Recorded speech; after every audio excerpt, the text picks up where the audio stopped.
Alright, back again with another cargo van video, and today we're gonna talk about, do cargo van owner operators get drug tested? And I done had this question asked to me like a few times.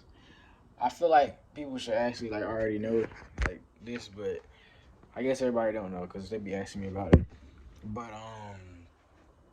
so I'm kind of like break this down as good as I can for y'all because this is one of them things to where it's like it really depends on what you're doing. Like as far as like what type of like like if you got a contract, if you're using a load board, or if you're just doing like your own personal customers, if you already got your own customers set up.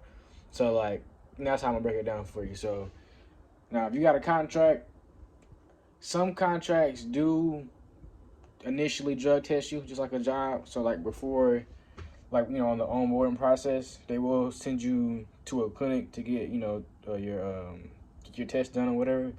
So, but they don't do random drug tests. So like initially they will drug test you when you first do the onboarding process to get into the contract, and then once you pass that initial drug test, they don't do randoms.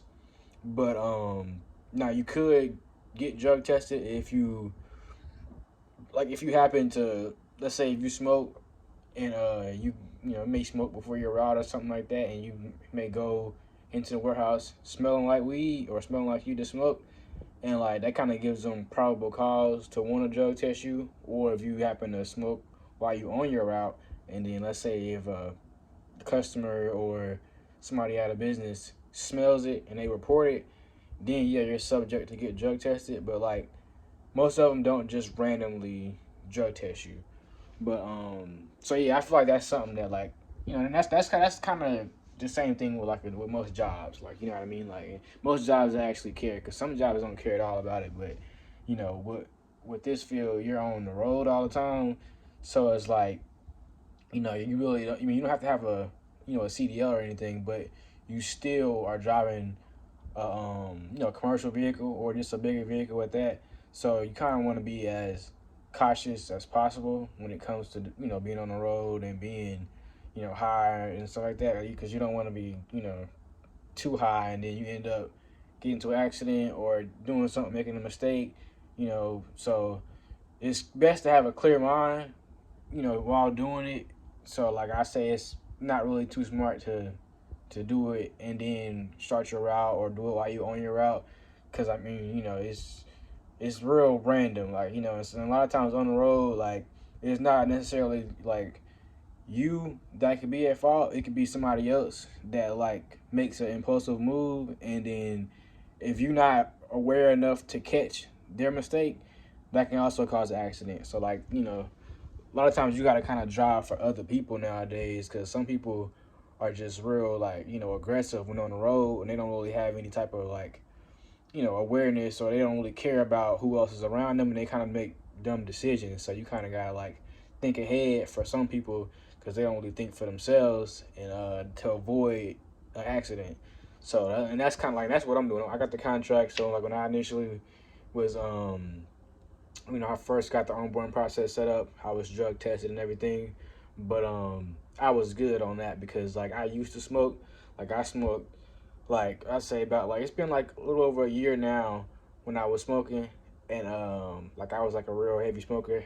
But I had to stop once I kind of got into this business. I started getting more serious about what I was trying to do, so I had to stop to kind of like clear my mind out. And that's like another thing about it. Like if you do get into this and you do smoke, like and everybody's different. Like some people are able to like smoke and still stay focused and keep a clear mind and make good decisions, but everybody can't do that. And me personally, like I'm one of them people that like when I smoke, like I happen to get like lazy and like lethargic to where it's like I really don't want to do nothing but just sit around and sometimes go to sleep or just chill, and kind of be in my comfort zone. So like I'm not one of those people that can smoke and like go out and be proactive and do stuff. Like it just don't work that way for me whenever I smoke normally, or when I did smoke, like I would normally get tired, you know what I mean? So it's like that's really the whole thing, that just wasn't a good mix for when I started this business, because when I first started it, like I was kind of like trying to figure out things and put stuff together, and I didn't have everything figured out at that point. So it was like I needed to be like, on point with everything I did. I need to make sure that I was, taking advantage of my time and, actually doing my research and getting everything figured out. And like I said, when you smoke, like for me personally, it just had me like content with just sitting around and, not getting out, doing much, kind of just like not taking advantage of my day. And that was an issue. It just wasn't working out for me. And I ended up getting to a point to where it was like, no, I can't do it because it's just not, it's not helping me. Like it's actually being more of it's kind of like more of a weight on my shoulders being added rather than it making it easier on me because I'm trying to learn and figure these things out, but I'm just, wanting to smoke. And then when I would smoke, like I said, I get tired, don't want to do nothing. So I end up wasting a lot of my time. But like I said, it's different for everybody. Everybody's different. Some people can do it and still be proactive, but me, I couldn't.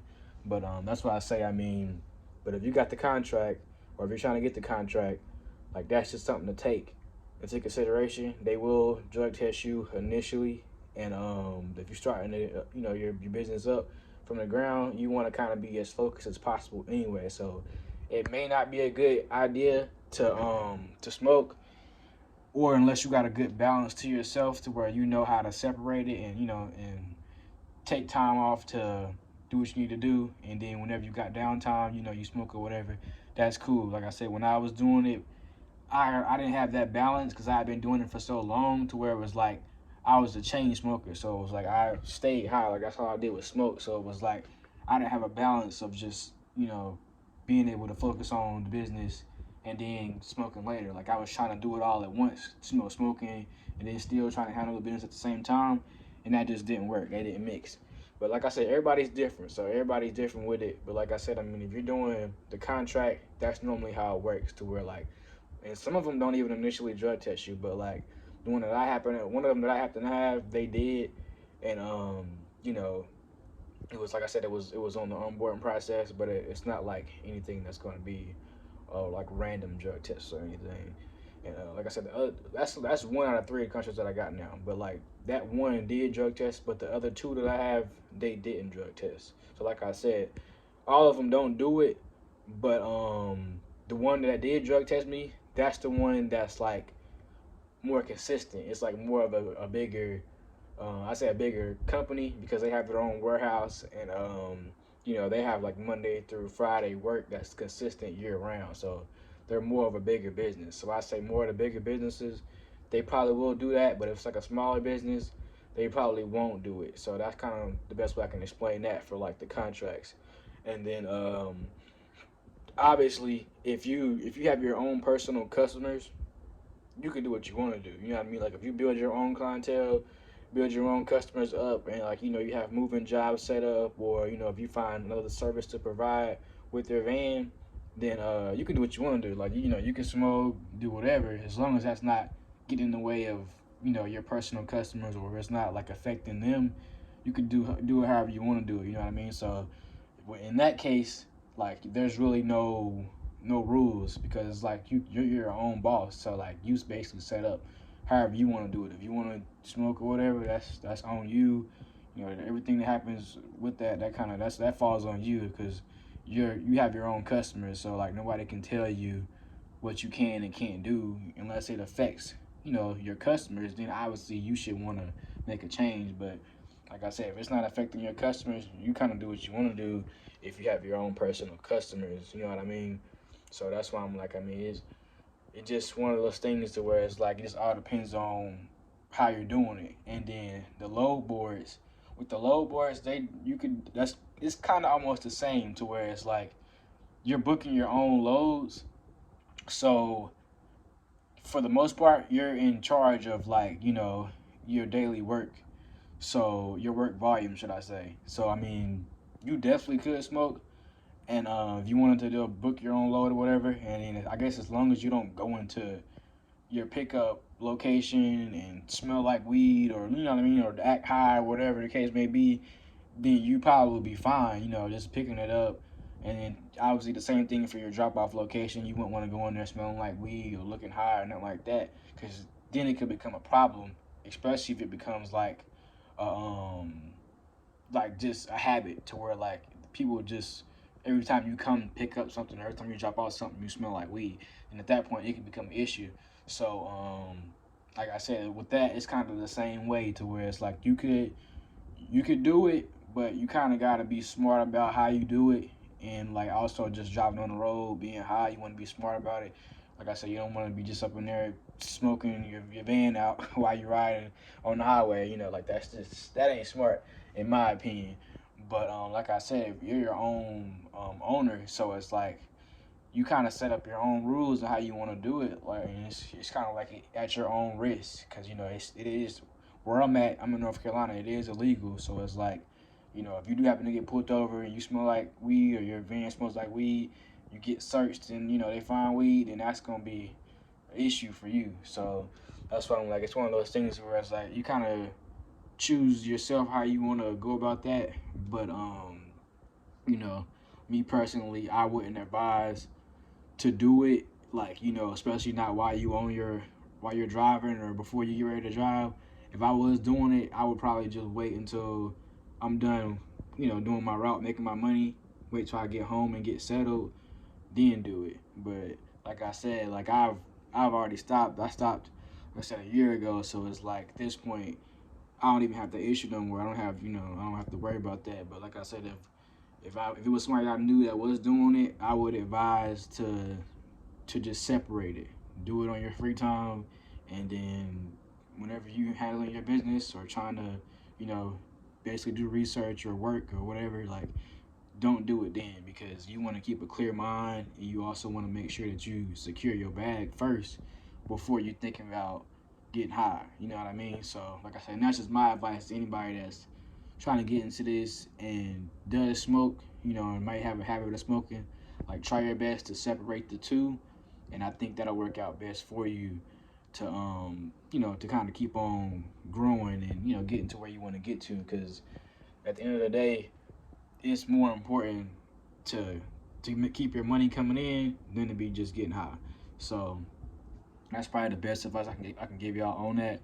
But yeah, I've gotten that question a couple of times. I figured I'd do a video on it for the people that just that do smoke and want to know how that all works. But yeah, if you guys got any more questions or comments or anything, just leave them on the video. Subscribe to the video. If you want to contact me on my Instagram, it's at CargoVanLeo. And yeah, y'all just keep on riding along with me on this journey and process, and I'll help as much as I can. And y'all let me know any ideas on some things you may want to make videos on. But y'all take it easy, and I'll catch y'all on the next one.